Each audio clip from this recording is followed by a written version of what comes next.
Hi, and welcome to my kitchen, sort of. Yeah, right. Oh, I forget that we're upside down. This is so weird every time. Anyways, so here we are.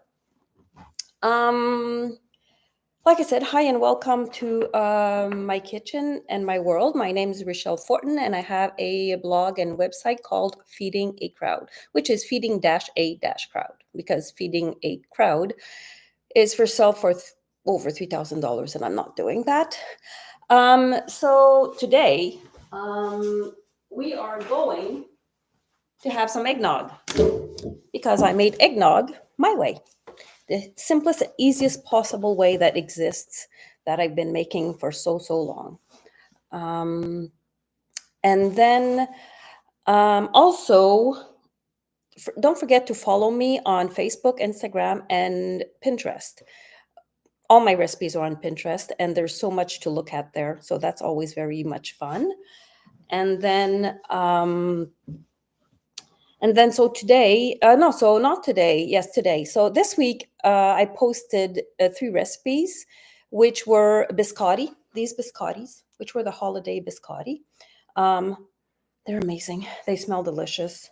I love this biscotti. It's very easy to make, and they keep forever. They're great for gifting. There's 2. You can cook them as much as you want or less if you want like them a bit chewier, even though they will keep a little less longer if you do that. And also, as promised, I did create a sloppy Joe recipe for my daughter Rose, who needed to find one. And with all the other websites having the pop-ups and ads to the pages, now she can have it ad-free, pop-up free, and that's always a plus, because I want my website to be like a, a recipe book, a cookbook, not like an ad page, where you can't do, even when you try to jump to the recipe, it doesn't even work. And it's very hard to print the recipes. My recipes, you always have the printing option without with or without images. So there you go. So yes, so I made biscotti, I made sloppy joes. All the recipes are present right now and live, so you can find them. I try to keep the instructions simple and clear. If ever there's something missing, please let me know. So there you go. The other recipe that I posted today, which is pretty awesome. Sorry, when I look down, it's because I have notes, because, right now I need notes. I have eggnog in here. This recipe is the simplest recipe ever. As you can see, it's actually pourable. It's a bit thick. It actually would serve also as a dessert mousse. And frankly, this is delicious with the biscotti. You dip the biscotti in and eat. It's really good. There is some booze in this recipe, but not a lot, because my kids don't like too much booze in them. And frankly, like I said, my first my first eggnog recipe, I followed the Martha Stewart recipe and nearly killed my budget, and then nearly killed me with the booze content. So I redid all that. And this recipe is fun to make because it's hi everyone, because it's 2 bowls. It's not complicated. You basically whip the egg yolks, then you whip the whipped cream in the egg yolks. So that's so easy and simple. And then you whip the egg whites and you incorporate that. There's a few tricks and tips in there, like I use cream of tartar to make sure that it has a nice consistency, and for not everything to deflate, because the recipe I made, one of the recipes was terrible. The next day, there was only this much and a brown liquid on top. It was disgusting. This one was made yesterday. It's still beautiful. So that's real eggnog for you. And it's better if you make it one day ahead of time, because the flavors meld and it's so much better. I'm going to have a cheers, guys. Man, it's delicious. It's perfectly boozy. The booze actually acts like a flavoring. See, I can taste it and it's nice. And I used whiskey and rum, a dark rum. Not 5 different kind of booze. We don't want to go bankrupt when you make this. And of course, I make it a lot. So, yep. So you dip this in here. Life is good. See, you present this at your table at night for dessert. It's perfect. I think eggnog is a better dessert than it's an appetizer. but that's me. I think it would all probably be great for brunch too. You get all your egg contents. Okay, sorry, that was not even funny. Um, so this week I was talking about my recipe book. Last week I presented this book. I'm trying not to throw everything on the floor. Last week I presented this book. And I said, this book is where I learned, I always love Italian cooking, but this book explains why, when, and the history behind every recipe. And this week, I'm just going to read a small excerpt. Like I said, I would. If you guys have questions, please go ahead. Please, please. I'm watching the chat. So I'm just going to read a small excerpt from this recipe, which is melon and prosciutto. So the classic pairing of sweet, juicy melon and salty, toothsome prosciutto is a favorite both in Italy and United States. And in my house. So there. Although prosciutto is now produced in various parts of the world, the best comes from two regions of Italy, Parma and San Daniele. The term prosciutto refers to a ham that has been salted and air-dried in the Italian fashion. Unlike many other hams produced elsewhere, prosciutto is not smoked. It is usually not cooked. As an antipasto, it is served raw or crudo in Italian, in paper-thin slices. Although prosciutto can be served on its own, and it's delicious on its own, the addition of melon or figs is customary and delicious. So that's my small excerpt. There's so much more, and I would frankly, I read it all earlier because we love prosciutto, and prosciutto is the food of the gods, I think, or possibly, who knows? I mean, if there's no prosciutto in heaven, who wants to go there? Just like if there's no snow in heaven, who wants to go there? Most people don't want to go there, but I do.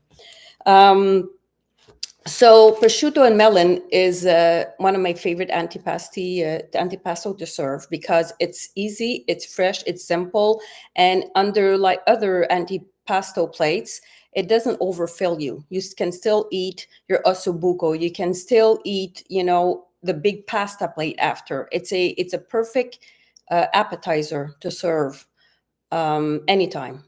Being Italian supper or not. I think it's just beautiful. It's delicious. It's fresh. And the saltiness of the prosciutto with the juiciness and fruitiness of the melon is a perfect marriage. I'm still looking at my notes. Oh, I forgot. You know what? This is nutmeg.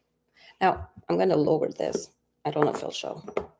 You're doing a dangerous job here. Usually I do this because I love fresh nutmeg. And this is the typical of doing it. Fresh nutmeg does not taste quite like,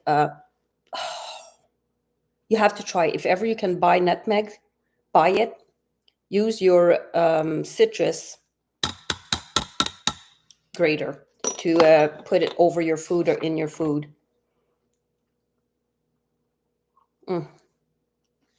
Yes. Yes, I had meant to do that earlier.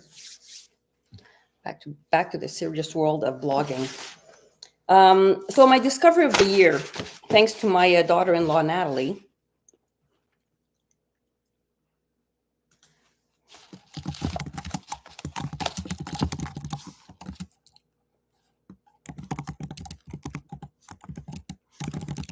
So Felicity said that her husband couldn't stop eating the cherry biscotti. Well, likewise here, because when I give it to the grandkids, as the parents will know, they will just eat and eat and eat them. They're so good with milk. They're delicious with wine. They're delicious with a sweet port, coffee and hot chocolate, milk, tea. Delicious in the afternoon with tea. So yeah, so I have these. I have these everywhere, and I always have them on hand for the grandbabies. I make some for the grandbabies that are without sugar, very healthy. But yeah, thank you. And yeah, so my discovery of the year is sourdough. Sourdough discard. I know we're supposed to call it sourdough starter, and I do have that going all the time here. But I use a discard in everything. That's my favorite discovery of the year. So thank you, Natalie. And thank you, Michelle. That's very sweet. We'll have plenty for the holidays. Yeah, thank you. And so thanks to Natalie, I discovered discard. And I just use it in everything. Frankly, I think I'm going to try and make a biscotti made with discard. Can you imagine the addition of flavor to such a food that is already so good, and then you add that extra flavor of, see, now I just, oh my god, that's a great marriage. I'm going to have to try that. And then yeah, so wow, yes, sourdough discard biscotti. Upcoming recipe for sure, guys. So I discovered sourdough, and that's my discovery of the year. Before the end of the year, that's what I'm telling you. And then, of course, every day you have more discard, or every 2 days, because my starter is so amazing. Because well, Natalie made it, and you can't kill it. So even if you forget for a day, it's fine. It just comes right back to life. Yep, I agree. Could definitely work. I have to try it now. Now my brain is on fire. And so then I got a dehydrator. That's a fun discovery. So I dehydrate it now. At first, it comes like this. I dehydrate it. It's just big. Put it in a bag. Doesn't matter. It's just happy. And to sell it, which I sell it, like here. See, Michelle Natalie's discard. So you can buy this on my website. Very cheap. 3 bags like this for $18, shipping included. So I keep it in here. It's sealed, and this is the one I make to sell that I package.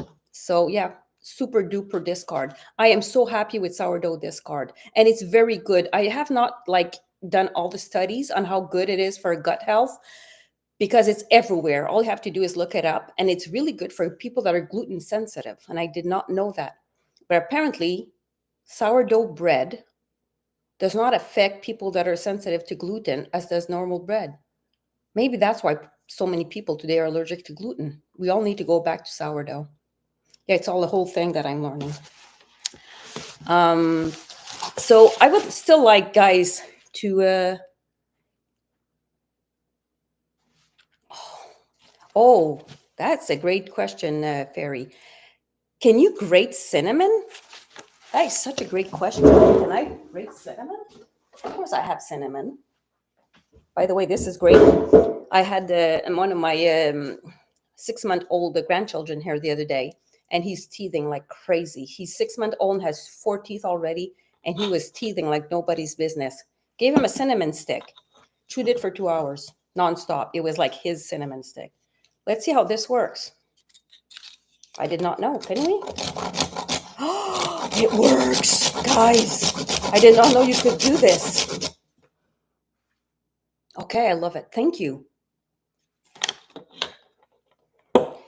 Yes, we can. I feel like that's a slogan. That's awesome, and it smells delicious.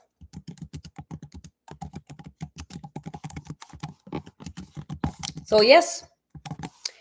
Yes, yes, yes. I'm gonna have some more now. Gives you a mustache. I'll be distributing the eggnog to my kids, because I can't drink all the eggnog. I think there's a few calories in there. Though, are there calories during the holidays? Maybe not. So I'm going to keep it a bit short today due to the fact that it's the holidays and everyone is running around like crazy. But what I did want to finish with is a quote of the day. So I'm going to leave you guys with this, believing with all my heart that this is true. This is true. Food always tastes better shared with family and friends. Take that. Thank you so much for being here. I hope you have a wonderful day and holidays. Breathe, people. Be stress-free and enjoy yourselves. Bye.